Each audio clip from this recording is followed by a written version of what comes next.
Welcome to the Larry Arnn Show. I would be Larry Arnn. My guest today is Michael Knowles, learned, interesting, weird, and we're going to have fun today because I can tell, although I've never shaken his hand, he's a fun guy. It's no secret that Americans are more divided than ever. And it's not just over what policies will improve our great country. No, it's over whether America is great at all, whether America deserves our love. That's why Imprimis is so important. Imprimis looks at the issues of the day from a constitutional perspective, reminding citizens always of our great heritage of liberty. For more than 50 years, Imprimis has featured speeches from the smartest conservative thinkers and writers at Hillsdale events. These days, Hillsdale publishes people like Molly Hemingway, Andy Puzder, Harmeet Dillon, and Chris Rufo. Over 6.4 million American households and businesses receive Imprimis absolutely free. And I urge you to sign up for it today at no charge. To get your free lifetime subscription, go to hillsdale.edu/lifetime right now. Welcome, Michael Knowles. Dr. Arnn, thank you so much for having me. Long-time fan, first-time caller. Great honor to be on the show. Yeah. Well, you're a rage around here at Hillsdale College. We have a lot of Catholic kids, and they, and not only they, just won't shut up about you. It becomes annoying. And you disappointed us in an invitation this year, which we won't mention what it is, but that will probably come to you again. I wouldn't be surprised. Well, I would be most honored by that. I was quite troubled. We won't mention what the invitation was, but I was really looking for an excuse to get up to Hillsdale. And unfortunately, I was doing a speaking event that day. But I was able to visit Hillsdale one time. You mentioned the Catholic kids. I'm walking around campus. I think I was going to buy a bagel or something. And someone stops me and says, "Hey, Michael, big fan of the show," whatever, we're chatting. So I start to have a conversation with this guy. And he says, "Michael, I'm sorry to cut you off, but I got to go." I said, "Oh, that's fine. Well, you have to run to class or something?" It's a Tuesday morning. He says, "No, I've got to get to daily mass." I said, "I think this is the only college campus, so it's one of the only ones in America where a student would give that excuse." Very impressive. Yeah, I got to get to it. Well, we're nerdy in our own way here. We're very Christian. Mere Christianity is our official doctrine. I know you're a big Roman Catholic guy, but and that's okay by me. I'm relieved. Lewis, actually, that book, when I was at my very liberal alma mater, I came across Mere Christianity, and I was agnostic, atheist for years and years, and someone handed it to me. I took it not because I was inclined to believe in Christianity, but because I'm frugal and I can't turn down a free book. So I said, all right, I'll give it a read. Why not? And that book played as much a role as just about anything in my reversion to Christianity. So first of all, I'll just say about you that this guy turns out to be, you can't tell it when you first hear about him, he's actually learned and bookish, very involved in strange arguments that are pretty good at him, I think. But then on the surface, he's satirical, combative. He sells cigars, his own brand, Mayflower. And what else? There are other strange things about you. So one thing I want to discover in our time here is, how did you come to be? How'd you grow up? Where'd you grow up? How'd you get to Yale? All that. Well, when my mother and father got to meet each other, I was a glint in my father's eye, I guess. But I was raised in New York, not far from Alexandria Ocasio-Cortez, as it so happens. Oh. So we took slightly different paths, but I grew up in suburban New York. I would go grocery shopping in the Bronx, where Miss Ocasio-Cortez pretends to have been raised. And that's one of the places I first discovered my love of cigars, which has now become a side project of mine. I say I'm a cigar salesman who happens to work in media and politics. But I ended up at Yale. I didn't have any family connection really to the place, but I liked that Yale was known for politics. A lot of politicians came out of there, and also a lot of people in the arts and in theater. And I liked both of those things. So I thought, all right, that's a good place as any to go. And I was always a little bit conservative. I was probably born with parted hair, smoking a cigar. But I would have called myself more libertarian, or I don't know. I'd try to be a little more appealing to the left as a teenager. So I go there, and the thing about a really left-wing school like Yale is that most people who go just become more liberal. They go with the current, brings them along, and they go work for McKinsey or something like that. I was in the minority where I became radicalized, I guess. I became much more conservative when I was there. I gave up my libertarian leanings. I became much more traditionalist. I gave up my atheism and agnosticism. I became much more Christian. And there were a handful of us there. And it was something I noticed. A lot of my classmates were smarter than me and had read more books than I had, and they were very impressive. And most people were atheists. But the smartest people, I noticed, believed in God. And there were some Jews who were very intelligent, very well read, and a lot of Christians. And so, I mean, despite Yale's best efforts, I don't know, I graduated there more right-wing and more religious than I came in by a long shot. And did you have a teacher who had a particular impact on you? Yeah, there were a number of great teachers there. Ton of bad teachers, but a number of really good ones. Giuseppe Mazzotta, the Dante scholar, was really instrumental in my thinking.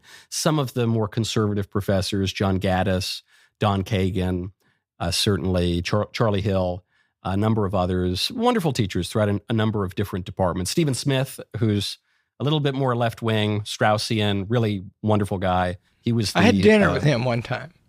A marvelous man, and he was the faculty advisor to my cigar club, the Society for Intellectual Growth and Reinvigoration, which was just a scheme to get the university to pay for my habit. But so there were good teachers there, but it was a lot of the students really helped mold my thinking and on really profound questions to set me up such that after I graduated, I would have the opportunity to get the education that I neglected or that was sort of left by the wayside when I was actually paying tuition. Yeah, I studied with a man named Harry Jaffa, as you probably know, and I've heard of him once or twice, I think. He too is a Yale graduate, studied literature there, and we had dinner, Professor Jaffa and I, with Stephen Smith, and Professor Jaffa couldn't get over the fact that a Jew had become master of a college at Yale. And of course, that's to me an introduction to a world that I never saw. Like, why would it be controversial for a Jew? Well, Professor Jaffa grew up when it was. And I can't say that I found Professor Smith's opinions congenial, but well, the problem that I've always had with our Straussian friends, and I was educated in no small part by Straussians. One of my summer fellowships was with the Hertog Foundation, and back when it was taught out of the Hudson Institute, and I was a Claremont Fellow, Lincoln Fellow. So I loved Strauss. Senior year, one of my senior theses was a translation of a Machiavelli play, and it was this play that was initially written by Menander. We lost the original. Then Terence did a version of it in Latin, and then Machiavelli did a version, I think actually maybe two versions of it in Italian, and it had never been translated for the English stage. So the department said, you're going to do a senior thesis, but you can do this, and you can put it on afterward. So I read Strauss on Machiavelli. And you think it's hard to read Machiavelli. Reading Strauss on Machiavelli, your head is spinning. That's some work. I had a meeting with Professor Smith, and I said, okay, I think I'm starting to get a handle on what Strauss is saying about Machiavelli, because he says X, Y, and Z, and he says that only a mischievous reader could conclude ABC. So I think it's X, Y, Z, not ABC. And Professor Smith has a little smile, and he says, well, Michael, would you perhaps describe Leo Strauss as a mischievous reader? And I said, okay, I give up. I have no idea what he's writing here. So that book of Strauss is particularly mischievous, and he's a mischievous guy, but that's maybe the worst. It's one of them anyway. I think that's the one that contains the quote, when a master of the art of rhetoric makes a mistake that would embarrass a sophomore, then you're on to something. That's a great line. Of Machiavelli, yeah. So you're an actor. What's that about? I was trained as an actor as a young man. In New York, when I wasn't grocery shopping in the Bronx, I was going to the Stella Adler studio in New York. And after college, I studied with a great acting teacher, Win Hanman, who had been Sandy Meisner's assistant in the 50s, trained all sorts of actors. And because I studied with him when he was 92, it means that my fellow alumni of this one teacher are guys like Win's much younger student, Frank Langella, guys who are a little longer in the tooth. Yeah. And it was a great experience because I've found some people, note some superficial similarities between actors and those in politics, namely that they're vain and egotistical and liars. However, at their best, really what it should be is that both groups have concern for the truth. An actor has to live truthfully in imaginary circumstances. That's how you get a good performance. A bad performance is some melodramatic nonsense, And politicians, too, they should have some insight into the truth of human nature and how polities work and whether man is primarily an individual or a social creature, have some insight into what makes us tick.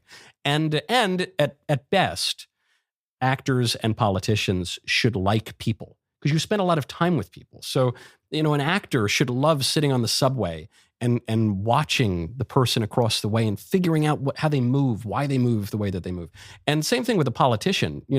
If you don't like people, you're going to have a terrible existence because you're going to be spending 80% of your life at VFW hall spaghetti dinners and glad handing and kissing babies. So if you don't like that, if you're a misanthrope, get another line of work. There are other ways to make a buck and to have a successful career. So I was attracted to both of those things. So, actors appear in Shakespeare plays as actors. And to my knowledge, they're always questionable people because they're good at seeming what they're not, which is not a virtue. That's the best defense of acting I've ever heard, the one you just gave. So, thank you. But I'm sympathetic to that view. I've been offered acting roles ever long since I've quit and have been in politics and political media. And I turn them down generally. And people ask me, Michael, wouldn't it be great to do this movie or do this play or something? And I've kind of taken the view that the life of an actor is really not conducive to virtue. And there is a reason that historically speaking, actors have been lumped in with criminals and prostitutes. It's not the most virtuous profession. And speaking of that Dante professor I brought up, Giuseppe Mazzotti, he told me as a young man he wanted to be an actor.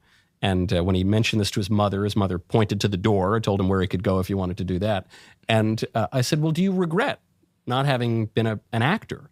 And he said, no. I used to be an actor. Now I'm the real thing. I think there's a lot of beauty to a very grandiose Italian way to say it, but a lot of beauty to that. Oh, yeah. So I have to ask you about your parents. What'd your mom and dad do? So my parents split before I was conscious, so I was never conscious of them being married, but I saw my father every day. I lived with my mother. My mother was a headhunter. She was, a professional recruiter for her life.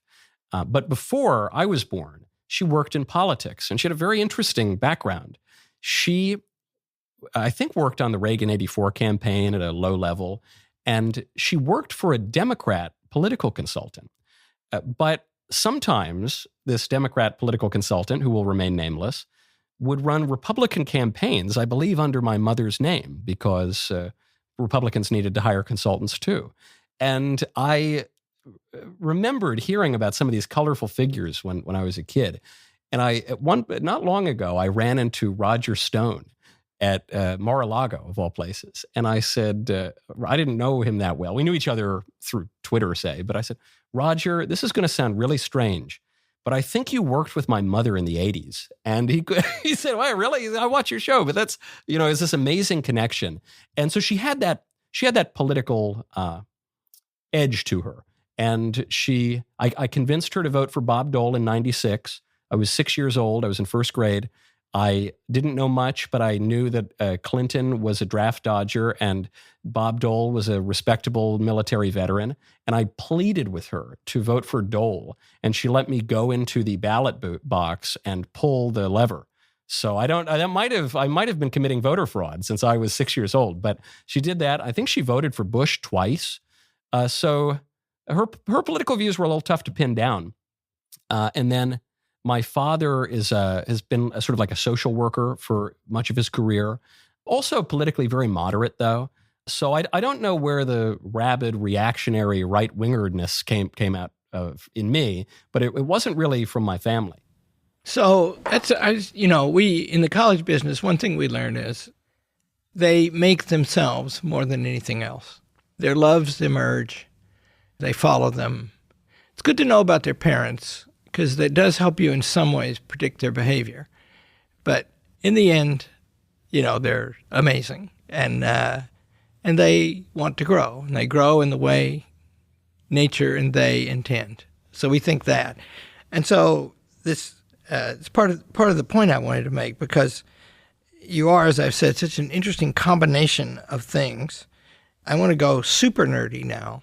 Before we started talking, you said that Thomas Aquinas had rejected the ontological argument for Christ, and I think you said that you believe it. But what the devil is that? And did he reject it?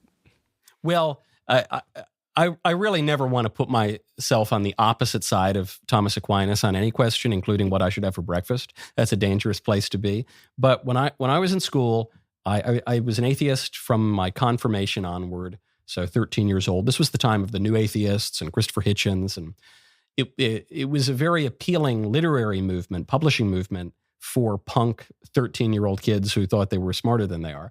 And so I would have called myself an atheist. And a friend of mine, freshman year, presented me with the ontological argument for God, specifically the argument that had been formulated by Alvin Plantinga, a Calvinist at a Christian university. But there have been a lot of versions of this. Leibniz and Gödel, I think, had their own version of it. Goes all the way back to St. Anselm of Canterbury. And the argument, simply put, is God is the maximally great being. He has all of the great-making characteristics and none of the corrupting characteristics. That's the major premise. The minor premise is that it's better to exist than not to exist. In other words, existence is greater making than non-existence. And therefore, God exists. And that's it. That's the argument. And Bertrand Russell, the atheist of the 20th century, famously threw his tin of tobacco in the air and said the ontological argument is sound. Now, Thomas Aquinas says that it's not sound. Or that might be overstating it. Thomas Aquinas doesn't like the ontological argument because it relies purely on a priori reasoning, and there's nothing empirical about it. So Aquinas loves these empirical arguments, like the cosmological argument and Aquinas' 5 ways in the Summa Theologiae. However, I still think the ontological argument is sound, even if Aquinas' rejection of it basically comes down to the fact that we cannot know God's nature. We, finite creatures, cannot possibly comprehend God. So God could make the ontological argument, but we cannot. We have insufficient reason to make that argument. So he thinks other arguments are better. But this is what I always love about it. When you present the ontological argument to atheists, they say, well, I could use that argument to defend the existence of anything. I could use it to defend the existence of a unicorn. And you say, well, actually, that's not true, because only in God do essence and existence coincide. God's existence is in his essence, that is to say, his nature. And the providential aspect to this, Dr. Arnn, I was thinking about this, why it is that I love St. Thomas Aquinas. Thomas is my confirmation name, but I love this argument, the ontological argument. Is it just sentiment because that one helped get me to believe in God? And I said, no, okay, it works because God's essence and existence are together. And then I turn on your show with my friend Bishop Barron, and the first 10 or 15 minutes is on this question of God's essence and existence. And I thought, it reminds me of a line from my priest in New York, who's also instrumental in my reversion. And he said, it's a wicked generation that seeks a sign and wonder, and I'm not the first to say it, but it's a stupid generation that ignores signs and wonders. So I took that as a little mark of providence as I prepared for your show. Well, Bishop Barron is I was just talking to him this very day, and he's a man of many parts. He's a remarkable man. So I do not object to the ontological argument. And the reason is Aristotle. And if Aristotle's on his side, bound to be Thomas Aquinas is too.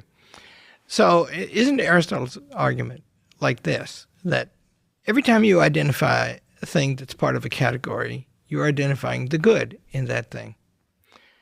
And then the next thing you see is there's different kinds of goods, and some of them are higher than others. And yet in all of them, you can see some imperfection. And how would you know of the imperfection if there weren't a perfection?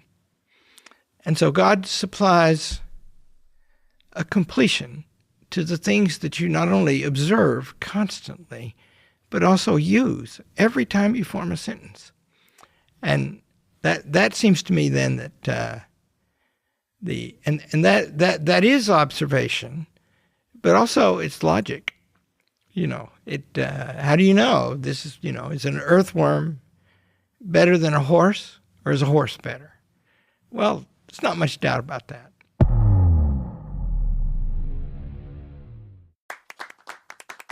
Hillsdale College is a small, Christian, classical liberal arts college that operates independently of government funding, and we want you or your son or daughter to apply.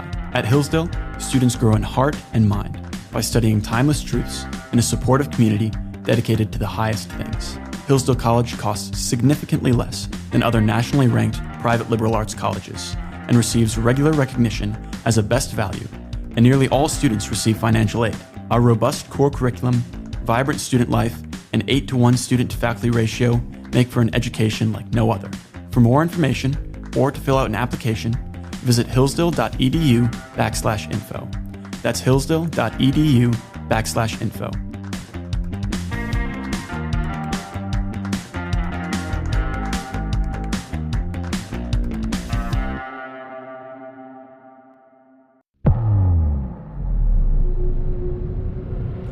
Oh, I didn't ask you. What gender are you? Now we're moving to the hard questions. We're talking about, and actually on that point, Aquinas would accept that argument from perfection, which is another, a lot of these arguments are really quite good. I think his favorite one is from movement. That's his preferred argument, is from the first mover. But the much harder question, Dr. Arnn, is, of course, what gender I am. And I'm reasonably, after 35 years on Earth, now in the middle of my life's journey, I am quite confident that I'm a man. And this might have something to do with my 3 children. I'm now convinced in my marriage with my wife. I feel confident in my manhood. I watched you. My eldest child, who's a PhD, wrote a doctoral thesis on Aristotle. She knew we were doing this. She sent me you arguing with 25 LGBT people. And that thing is a riot. And she loves it. Her account of it is that you vanquished them. Now, my account of it is you didn't reach any agreement whatsoever, but you did a darn good job. What is your account of that thing? Well, thank you. I really appreciate the compliment from your child, and I want to put that on my bio. I absolutely vanquished all of the liberals I debated. I don't know in the moment if I persuaded any of them, in part because my friend Andrew Clavin pointed this out to me some 10 years ago. It's exceedingly rare when you debate someone that your debate opponent will admit that he was wrong or that he got. Even in a private debate, forget about cameras and an audience. However, sometimes it kind of works on you. I mean, this is what happens in War and Peace when Pierre and Prince Andrei are arguing over humanity and the serfs and the purpose of life. And in the moment, Pierre is begging him to accept the brotherhood of man and all this. And Andrei says, no, I hate that. That's ridiculous. I'm going to only live for myself. But he quietly admitted that his opponent was right. And he started to change his life accordingly, even though he wouldn't acknowledge it publicly. And I'm kind of hoping that's what happens with at least some of the people that I was debating, some of the 24 or so. It was mostly LGBT. civil. And you get, and I don't know who put this thing on. You expressed some envy that you didn't think of the idea, but at the end, both sides got to sort of characterize how they thought it went. And you thought some of the arguments were bad. I did too. I noticed that all of them were civil. Yeah. I mean, one lady talked over you a lot. And your skill in this, among many things, was you are quick, but also you are unfailingly civil. And so good for you. Well, thank you. I find that that's a good thing to do in itself. And if we're all going to be grunting barbarians, I don't want any part of that anyway, even if it would make it look like I want to debate. But I think, rhetorically speaking, I think it's effective. And especially in an age when the left has so overplayed its hand and so lost the common sense and so alienated the median voter such that we now have 2 Democrat presidential candidates serving in the Republican presidential administration. Clearly, we've grabbed the center and the common sense. That I think that a little bit of grace and patience and civility goes a long way, not just as a matter of personal virtue, but I think it's very persuasive in our day and age. So I hope the left doesn't figure that out anytime soon. Yeah, well, there's no imminent danger. So first of all, it looks to me like there's 3 issues implicit in that. And the first one is this question of God, which is just like the question, is there a reality? Because if there is a reality, you get to thinking what's high and low in it. And you'll end up thinking about there needs to be some being that's the perfection of it all. And that's how the Summa Theologica begins, by the way. Is there anything apart from reason necessary to know if there's God?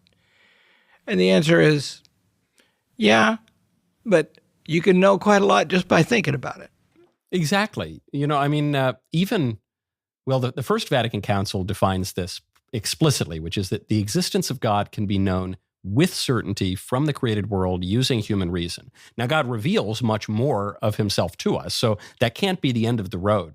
But you actually can know. And you're reminding me of a moment.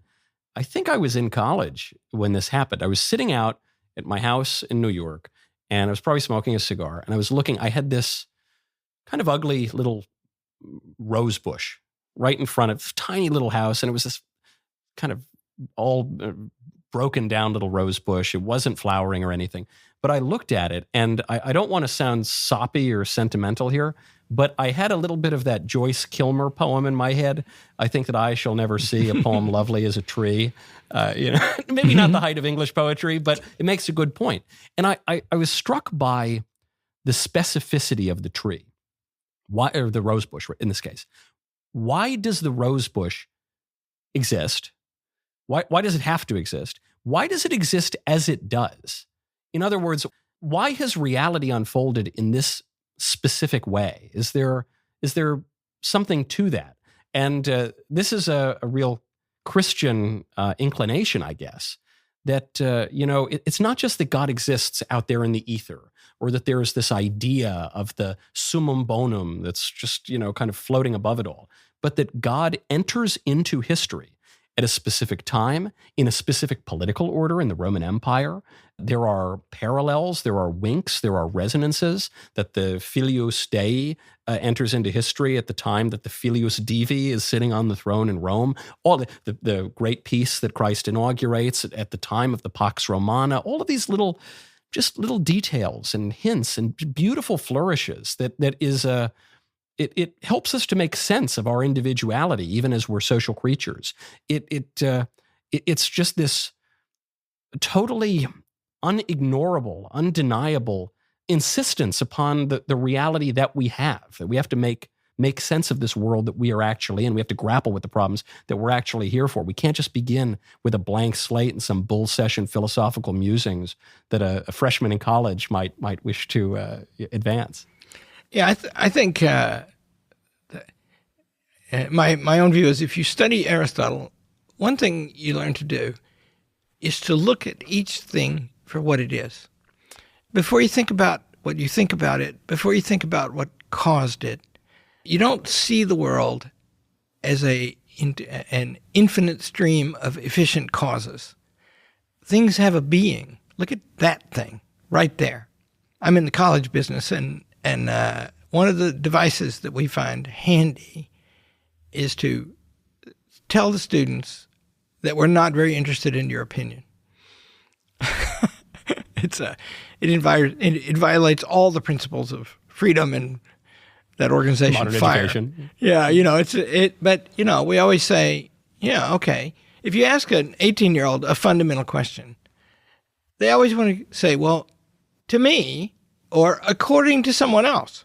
And, you got to stop that, right? I'm just wondering what it is. And then it gets harder, see? And I think that opens up learning to them. And experience has taught me that, and also a rebellious nature. But so this, somehow you came, before you went crazy about politics, or as you were going crazy about politics, I'm not sure about the chronology, you came to be interested in the order of the beings and that they are discrete. Is that fair? Yeah, I think that's a good way to put it. And that's an odd thing for a person to be interested in. I suppose it is, but I love the way that you're describing it, which is this impulse in modern education to only read secondary or tertiary sources, to view philosophy as just a kind of museum. And Johnny thought this, and Jack thought that, and isn't that interesting that they thought these different things? The most seriously, most modern education will take philosophy is to say, we used to think this, and then we thought this, and then we think that. So just dividing it up into eras. But no one seems to ask about quiddity. Hold on, but just, what is it? I don't really care what Johnny thought. And really, I mean, if you do go back to your primary sources and you go back to your Aristotle and especially to your Plato, then you encounter Socrates, and Socrates doesn't sound like your professor. Socrates just sounds like a guy who wants to know what things are and what it's all about. I often say that the advantage of the classics is specifically that they were first. And that means they weren't writing about somebody else. They were just looking at the thing. The first book of history is called The History because the name wasn't taken. That's right. The ISBN was free. They got it. Just call it that. But if so I'm gonna go into this. So you brought up Gen Z in an email to me. Who are those people, and what do you make of them? Well, I think you have probably better insight than I do into Gen Z because you're surrounded by them all the time, and I only see them in the comments section and when I go to give speaking events. But they're the generation that follows my poor, benighted generation, the millennials, and they give me a lot of hope. And I don't think it's just hopeless, rose-colored optimism. I see a big distinction between, say, the Gen X, the latchkey kids, very cynical, very grungy, everything's just kind of base and quotidian, and they're all just going to get theirs, and they're unsupervised. And then the millennials, who, sorry to say, were spoiled and entitled, came to be known as the snowflake generation, famously shrieked at Professor Christakis at Yale, actually in 2015, one of these incidents that showed how chaotic the campuses had become. At that particular incident, the cause was that a student did not want Yale to be an intellectual place, but rather a place of comfort and home. That's her words almost verbatim. And, this is the Obama generation, all the rest. And then you get to the Zoomers. And I see with the Zoomers and Gen Z a turn away from the fashionable cynicism of Gen X, a turn away from the self-indulgence of the millennials, a turn away from, even in personal habits, a turn away from vocal fry. I've noticed this really characterized my generation. Everyone would just kind of talk like this, without supporting their words on their voice. Just kind of, it's all blasé, it's all nothing. It's all kind of the hipster movement. And I've noticed with Gen Z, and I've now been touring campuses long enough that I have some data points to compare them to. Gen Z strikes me as much more sincere, much more enthusiastic, almost entirely ignorant because they were raised without any firm knowledge of anything, pure skepticism being raised by Gen X. And I think that they're a driving force behind social trends that we're seeing. The return to religion, the return to more orthodox and traditional forms of religion, a dealing more with substantive goods rather than merely procedural norms. Even in the way that we talk about free speech, even the way that we talk about the politics, a greater concern for the common good as a a key aspect of politics rather than merely the preservation of various procedures. I'm reading tea leaves a little bit because the Zoomers are still kind of young, but these trends have been apparent long enough now that I think that they really do constitute a pattern. I'm trying to think. First of all, you have a different set of experiences than I, as you mentioned. I work here, and I have very intense relations with a tight community. It's a torture chamber and an experimental lab. And our students are better than they have ever been. And that, sort of raw qualifications, they got all that. But serious about it. And I don't, because my experiences here are so intense, I'm not sure what they represent. We had Central Hallapalooza. You must attend it sometime. It's the end of the term party. And it's a lot of fun. One year we rented an elephant. Everybody rode around on it. And I go over there. It's fun. Student bands play, food. I got into a conversation for an hour with 3 football players. And here, if we got rid of varsity athletics, our academic standards would fall. And these 3 big jock guys, they come up to me. And what they want to talk about is how to be a man. What I said, I had said I teach a capstone, teach various things here. One of them is the capstone course to the seniors. And I had just taught it. And I told them that they should pick 3 books and learn them. And they should pick great books. And they should not fail to do that, whatever else they do. And that's how they keep their education alive. Well, these 3 boys, and these boys are big and strong and play Division II football. They're all starters, and they're all, he-men. And the physical thing didn't make any difference whatsoever. They want to grow, just like everything does. Every living thing wants to grow. It's a beautiful thing, even on the notion that jocks are supposed to be dummies, which I know some jocks who are dummies, but I know some jocks who are really smart guys too. I've never found that to be the case. And especially since we keep talking about Mr. Aristotle, it's a kind of modern idea that if you're smart, you have to have a frail body and you never take any exercise or anything. I mean, I'm not exactly going out bench pressing 250 pounds, or I was never captain of the football team myself, but there is a relation between your physical health and your intellectual health, and the 2 things don't have to be opposed. They actually, for much of history, went together. As Bishop Barron would tell us, the soul comprises the body and other things, and what happens in one has an effect on the other. To these 3 boys at one point, because I talked to them for an hour, they wouldn't let me go. And we're standing around with sort of pop music in the background, under a tent. And I said, look at those 2 boys over there. One of them is in the top 10 of our senior class. I happen to have just had him in class. And I said, those 2 boys are a couple of 90-pound weaklings. And I said, and then look at you 3 guys. I happen to know those 2 boys, and they're going places. You're not going to leave them in the dust. But you have, in one way. Doesn't that put you in a position to be an example to them? Because they have bodies too. And those boys, and the point is, the conversation was very intense. I couldn't go home. They wouldn't let me go, And why? Just 3 random boys walked up to me. So that's Gen Z to me, right? That, I know those kids. And it's a weird place here. But I take great heart in things that you've said about Gen Z. I believe that these differences in the generations are mostly to do with fashion. They're artificial.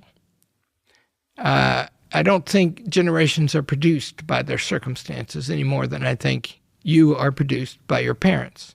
They're important, but they don't produce you. So I think maybe we're seeing, first of all, in politics, it looks to me like this is like the time of the American Revolution and the time of the Civil War in this way. Both of those things grew up over a long time. They were a problem, well-known, worried about, talked about. In the case of the Civil War for 40-some years, in the case of the Revolution for about 25. And then they came to a head. And I actually think that the reason they came to a head was that things were happening that couldn't go on anymore. Something's got to happen now. We got to choose one thing or the other. The house divided is about to fall. I think it's kind of like that. And I think as that becomes apparent, young people, because what's going on with them, they're all potential. They're not much actual yet. And, our seniors, I've just been a lot of time with our seniors, and they own this place. They think it's, they think they're the best ever. They think they've been wildly successful. As they leave, they want to tell me how to run it. But the next thing is very formidable to them because they never did it before. And I think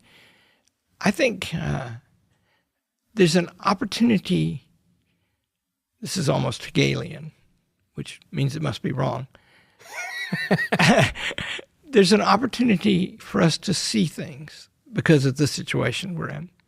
Well, consider, your story about these boys really calls my mind to the fact that when you look at the Zoomers and different inclinations, the expressions of certain loves that they're having, there are trends that pop up on social media. The trend of the trad life and the trad wife, that's kind of the new ideal. The trend of orthodoxy in religion, the resurgence of the traditional Latin Mass, specifically among younger people. And I attend the traditional Latin Mass, smells and bells and mantillas and all the rest of it. And I think, why is that happening? And I'm reminded, speaking of the great books and great writers, of Blaise Pascal, one of the great geniuses of modernity, invented the calculator. Pascal's father was educating this prodigy. It was clear he was a prodigy from age 5 or something, but he wouldn't teach him math. And Pascal, without a math education, independently discovered 32 Euclidean geometric proofs by age 12, at which point his father said, okay, I guess we got to give the kid a math education. Left to his own devices, and left to his loves and his great mind just carrying him, he discovered these realities. And for Gen Z, which was raised without much religion, for pretty much the first time in American history, people openly saying, we're not religious, the nuns are the great religious group now, we have we don't really believe in anything, raised to be told that they should just prioritize their own individual desires, raised to believe that liberty is just doing whatever you wish, not the right to do what you ought, left to its own devices. What is Gen Z rediscovering? The eternal questions and very good answers to the eternal questions. Just from the standpoint, I mentioned the traditional Latin Mass. After the Second Vatican Council, there was this major reform of the liturgy and the reorientation of the liturgy because the priest turned around. And all of these new ways to fill up the pews and bring the youths back into the church, listen to the laity, listen to what the young people want. And now the young people are finally in a position to tell us what they want. And it turns out they want the old thing. they want what has served us well for centuries and even millennia. Well, the claim of the old thing, the highest claim, it's like if you read Aristotle or you read Thomas Aquinas or you read the Declaration of Independence, the perspective is eternal. In other words, the reason, like one of the points that came up when you were arguing with your 25-plus LGBT people was you would appeal to tradition, and that seemed to mean nothing to any of them. Mm-hmm. But then you said, and this should have been dispositive, I think, but it wasn't. 2 guys can't get married and conceive a child. And that's dispositive, isn't it? And that's always been should so. Be. I felt it was. Yeah. You think so? And see, we can, by the way, probably contrive, and probably soon, so that 2 guys can do that. Yeah. But then that will be artificial. That is to say, not natural. We will have made that so, which is different than being born that way. So, yeah, that, in other words, like here's a thing about our college. Our doctrine is mere Christianity. We were founded by Free Will Baptists.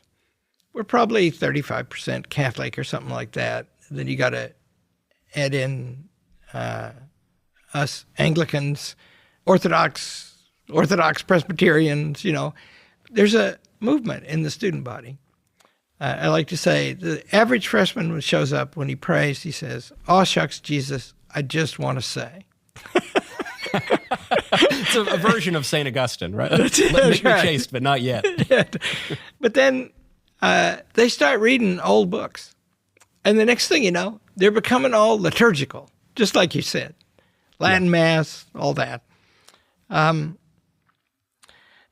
Let's talk about Trump a little bit. You and I have the disgrace of supporting Donald Trump. How could we do that? In the obituaries. Yeah, that's right. The audacity. Yeah. So what do you think he means, and where do you think all this is going? Trump is a great political actor. And so I don't think he's a political philosopher. I don't think one has to read his books to understand his perspective. I think one learns much more from watching what he does. And I think he's got a great political gut. And I think he's very much in tune with the common sense. This actually ties in with what we were talking about on the gender ideology, which is, I remember back in 2016, Trump irritated a lot of conservatives, social conservatives, because he was asked about the gender bathrooms, an issue that he's probably never even heard of at that point. And he said, wait, what are they doing? There's a law that the men are going to the women's bathroom, and then there's another law to get the men out of the women's bathroom. He said, yes, Mr. Trump, what's your position? He said, I don't know. What were they doing before? I never heard of any problems. That seemed like, let's just go back to that. And because that wasn't a highly ideological answer, it drove some social conservatives crazy. But there's a great depth of conservatism to that answer, a kind of Burkean, Kirkian conservatism, and Aristotelian, in as much as for Trump, the paramount political virtue is prudence. And so the fact that he's not an ideologue has allowed him to create this new coalition that I don't know that either of us could have assembled that coalition, or I don't even know that I could have imagined that coalition, that you get Kennedy Democrats and crunchy hippie types and anti-war activists and all of these people, and 1 in 5 black voters and 46% of Hispanics and 40% of women under 30, and you're going to bring them all together in the new Republican Party coalition. I mean, this man alone, I think, was able to do that. And so it's worked out very well. I know people's portfolios have taken a little bit of hit with the trade wars, but Trump's done very well so far, and we'll see. I assume it'll shake out just fine. It does raise the question, though, because Trump is not ideological, what happens after Trump? There are hawks and there are doves. There are free traders. There are protectionists. There seem to be all of these opposites that are brought into the Trump wing. When that central figure, arguably a great man of history, does finally leave after his 7th or 8th term, what comes next? I don't know. I don't have a good prediction for that. Yeah, so this is sort of my line of work. Trump is so first of all, I met Donald Trump in 2015 when he was stuck in my face. I was giving a big speech to 1,800 people, and they called me a couple of days before and said, Donald Trump's coming, and we put him on the program just before you. And he will have 18 minutes, and then you will have 30. Famous last words. So I get there, I didn't know much about him. Everybody knew who he was. What I knew about him, I didn't like. I thought he was a strange-looking show pony, developer living on debt. He talked for more than 55 minutes. 1,800 people. Oakland County Republican, Lincoln Day. My wife leaned over and said, Larry, this is outrageous. I said, yeah, look around. It's pretty good. That is outrageous. Yeah. I thought, and then I started looking him up. And the things that I participate with him in have to do with the elimination of the Department of Education, pray it be done, and celebrate the 250th anniversary of the Declaration of Independence. He genuinely loves that thing. Yeah. And that is not an ideology, a principle. He wants to make America great again, which involves an act of obedience. A little bit like Lincoln, not so much like Washington.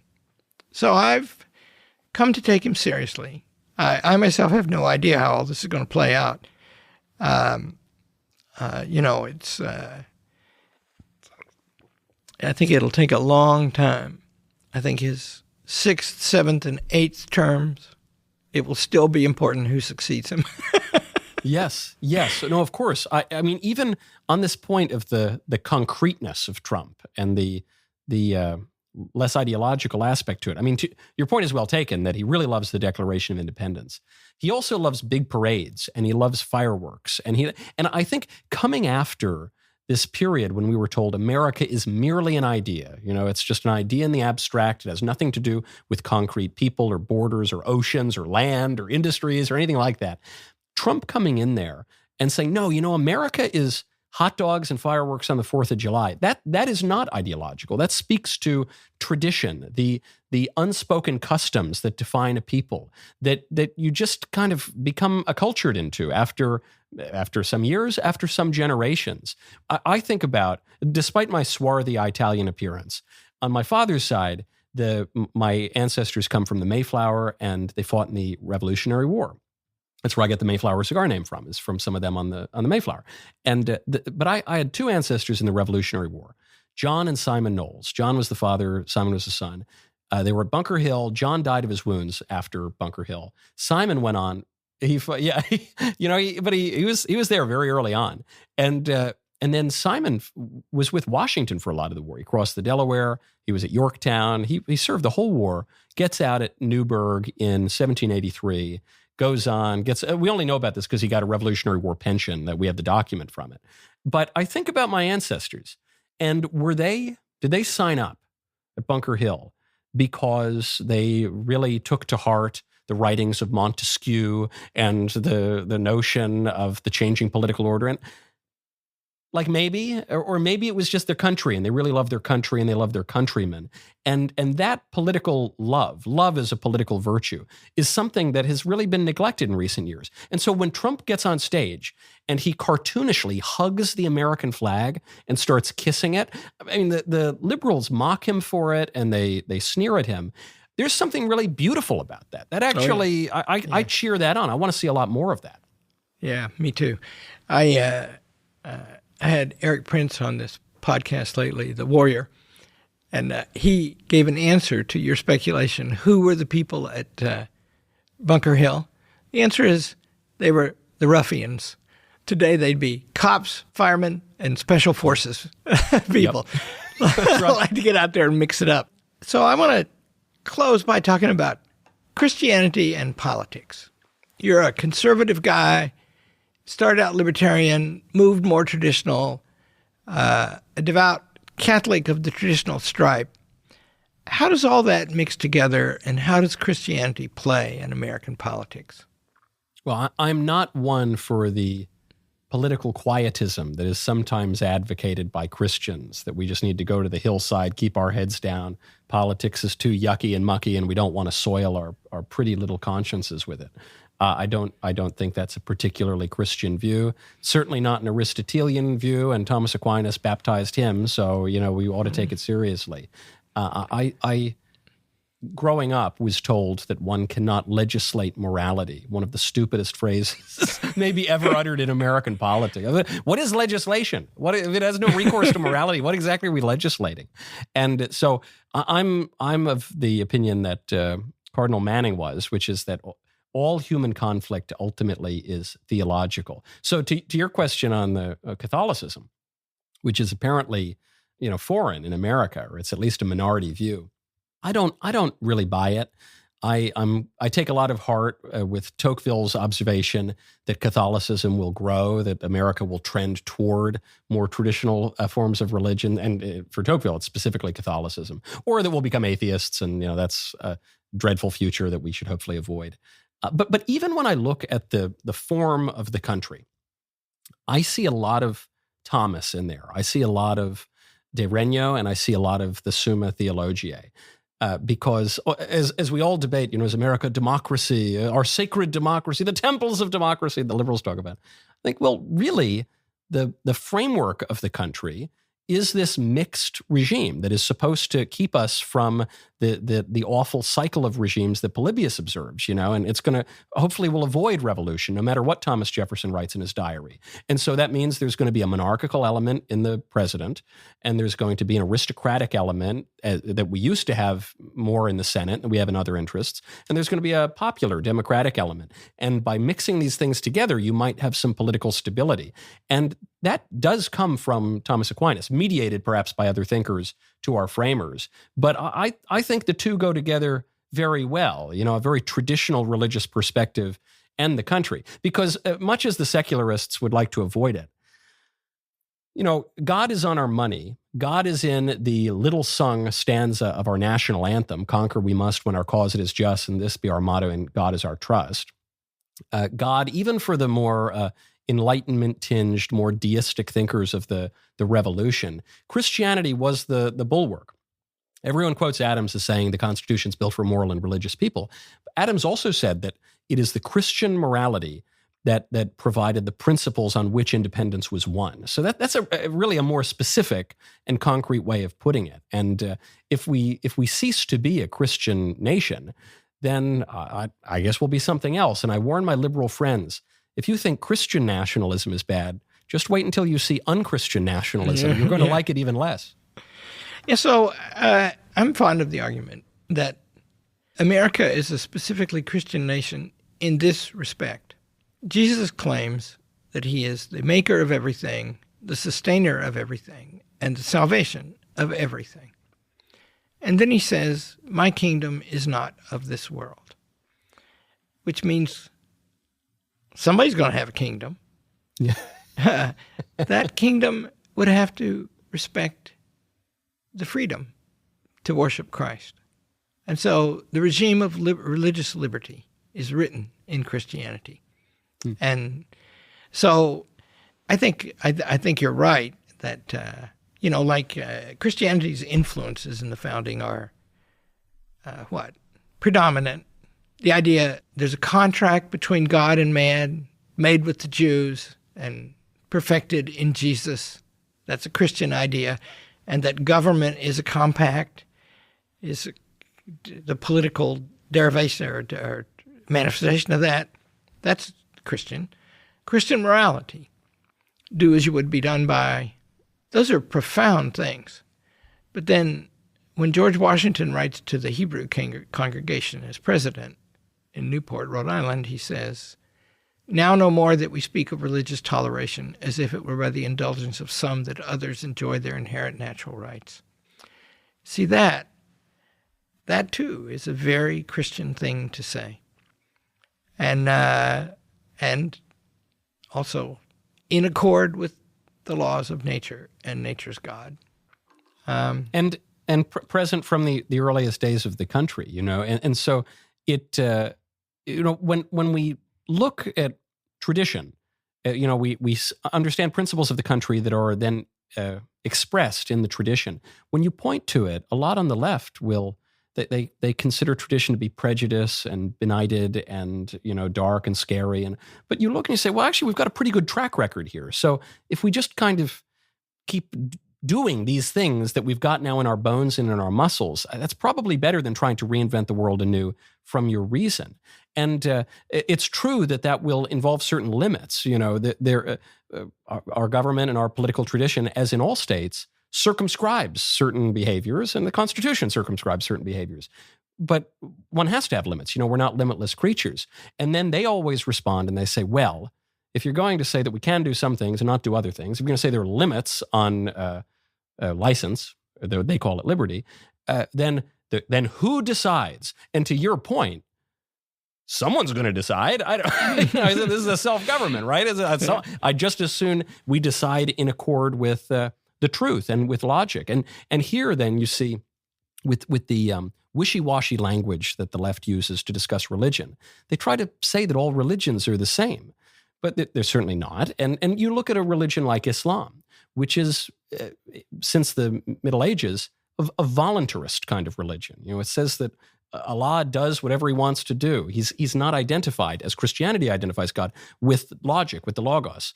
So as Pope Benedict in the Regensburg Address quotes Ibn Hazm, he says, if Allah wished his followers to worship idols, he could do so. That would make sense within the voluntarist structure of Islam. That would not make sense in Christianity. So in Christianity, you also have logic, and you have... you can reason your way to a lot of this, certainly in political life, and it reflects nature, I guess. It's a pretty sturdy and stable way to go. And if some radical today thinks he's going to do better, he's going to shred it all up and do better from his own limited stock of reason, good luck. But I'm not signing up for that. I think we've got something too precious to conserve.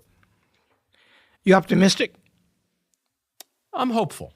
Yeah. I think, there's that old line about the conservative optimist and the conservative pessimist, that the difference is a conservative pessimist says things can't get any worse, and a conservative optimist says, oh, yes, they can. And I'm hopeful in the sense that hope is a demand and it's a theological virtue, and it's grounded in fact, and it's grounded in the fact of the resurrection. So I am hopeful. And in the really long term, I'm especially hopeful. In the medium term, things might get a little bit rough, but at this moment, truly, just from the purely quotidian political perspective, I have more political hope today than I've had probably in my entire life. Yeah, me too. Winston Churchill's optimism expressed itself this way: we're going to win, for sure, but it's probably going to be hell along the way. That's. Do we pop the champagne yet? I don't know. Maybe not yet. Got to work some. So I want to say thank you to the audience. I'll say Michael Knowles is at the Daily Wire, and he's all over the internet, and he's a teacher, and that's a very highly respected thing here at Hillsdale College. He's got a book club. He talks about everything under the sun, including a lot of it hilarious and a lot of it serious. And so I am very proud to have you here, and we'll talk again. Dr. Arnn, thank you so much for having me. The honor is really all mine, and I'm just so pleased to see. You want to talk about a little bit of hope as American campuses crumble, in some cases literally under the weight of incoherence. To see what you have done at Hillsdale is a great glimmer of hope in education. Thank you, sir.